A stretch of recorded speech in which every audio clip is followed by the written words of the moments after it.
राधे राधे। भगवान की कृपा से आप सब अच्छे होंगे। आज के वीडियो में मैं आपको बताऊंगी कि हमारा जो धन खो जाता है या हम बहुत ही धनवान होते हैं लेकिन एकदम से पता नहीं क्या हो जाता है कि हमारा जीवन बिल्कुल ही पलट जाता है और रोड पे हम आ जाते हैं और हमारे घर में कंगाली आ जाती है। ऐसा क्यों होता है? आज के वीडियो में मैं आपको यही सब बातें बताऊंगी। पहली बात तो ये है कि कई बार हम घमंड में आकर अपने माता पिता का अपमान कर देते हैं, अपने रिश्तेदारों का अपमान कर देते हैं, घर की बहन बेटी का अपमान कर देते हैं, जिससे कि लक्ष्मी हमसे रूठ जाती है। क्योंकि हमारी जो बहनें बेटियां भाभियां होती हैं ये सब लक्ष्मी का ही रूप है। हमारे घर में बैठी हमारी माँ लक्ष्मी का ही रूप है। जब हम उसका अपमान कर देते हैं तो माँ लक्ष्मी हमसे रूठ जाती है। तो कोई ना कोई ऐसी परिस्थितियाँ उत्पन्न हो जाती हैं कि हमारा धन नष्ट होना शुरू हो जाता है। हमारी ही अकल पे पर्दा पड़ जाता है। हम उस तरह से धन कमा नहीं सकते। हमारी कोई शारीरिक जो अवस्थाएं हैं वो ऐसी हो जाती हैं, घर में बीमारियां आ जाती हैं, इसलिए जो धन है उसका नाश हो जाता है और लोग करोड़पति से रोडपति हो जाते हैं। दूसरी बात ये है कि हम अपनी घर की सफाई की तरफ ध्यान नहीं देते। घर की नालियां बंद होती हैं, उससे बदबू आती है, जिससे कि घर में लक्ष्मी का आगमन बंद हो जाता है। क्योंकि माँ लक्ष्मी को सुगंध प्रिय है, दुर्गंध प्रिय नहीं है। इसलिए घर की सारी नालियों की गटर की साफ सफाई अवश्य ही हमें करवानी चाहिए। और कई बार दरवाज़ों से खटर खटर की आवाज़ आती है जो कि बताती है कि हमारे घर में क्लेश होने वाला है और पड़ोसियों से भी हमारे लड़ाई झगड़े शुरू हो जाते हैं। इसलिए दरवाज़ों में अवश्य ही तेल देकर रखना चाहिए, जिससे कि उनमें से खोलते बंद करते समय आवाज़ ना आए।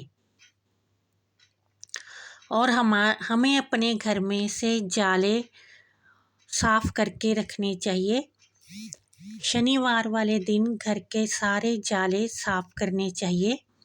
और अगर घर को पेंट करवाए, रंग करवाए बहुत देर हो गई है तो अवश्य ही घर में पेंट करवाना चाहिए। अगर ऐसी कोई आर्थिक परेशानी है कि हम पेंट नहीं करवा सकते तो दीवारों पर झाड़ू मारकर उसे गीले कपड़ों से साफ करना चाहिए।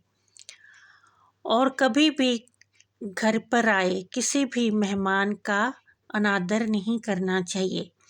हमेशा कोशिश करनी चाहिए कि हम अपनी सामर्थ्य के अनुसार घर आए मेहमानों का आदर सत्कार करें और जाते समय उन्हें अवश्य ही प्रसन्न करके भेजें। उन्हें कोई ना कोई भेंट अवश्य ही दें और समय समय पर घर में मेहमानों को बुलाते रहना चाहिए और अपने रिश्तेदारों के घर भी जाते रहना चाहिए।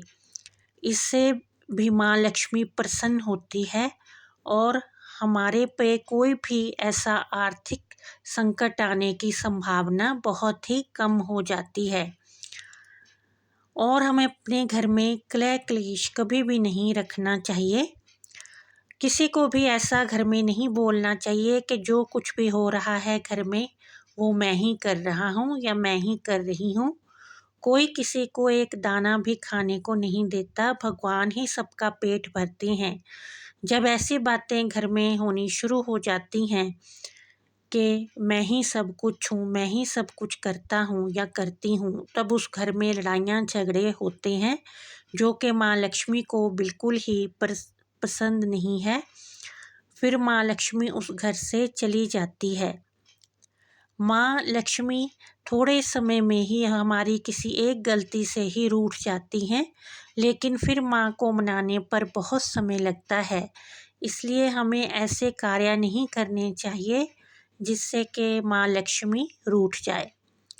और अपने घर में हमें कभी भी रद्दी या फटे कपड़े ये गठड़ियाँ बांध कर नहीं रखने चाहिए। इसे समय समय पर घर से निकालते रहना चाहिए।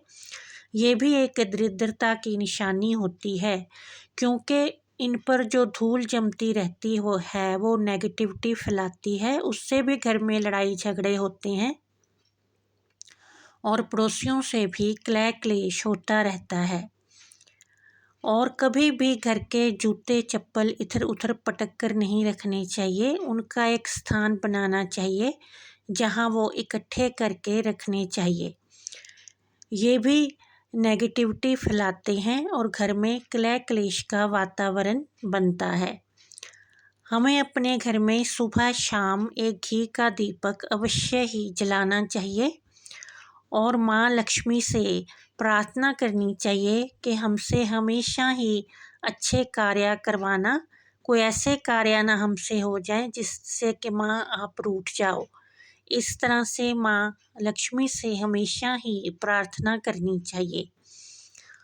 और शाम को अपने घर के बाहर एक दीपक अवश्य ही जलाना चाहिए।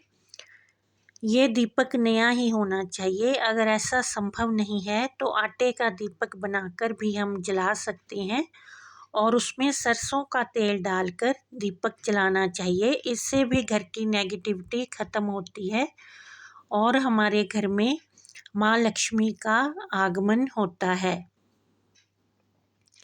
इस तरह से ये कुछ बातें हैं जो कि हमें अपने जीवन में नहीं करनी चाहिए। और माँ लक्ष्मी की पूजा करके और जो भी हमने गलतियाँ की हैं अपने बड़ों के प्रति, उनसे माफ़ी मांगकर हमें अपनी गलतियों को सुधार लेना चाहिए, जिससे कि माँ लक्ष्मी फिर से प्रसन्न हो जाएगी और फिर से हमारे घर में धन का आगमन होगा। आशा है कि ये मेरा वीडियो आपको लाभप्रद सिद्ध होगा। अगर थोड़ा सा भी हेल्पफुल हो तो इसे शेयर करें और चैनल को सब्सक्राइब करें। जय माता दी।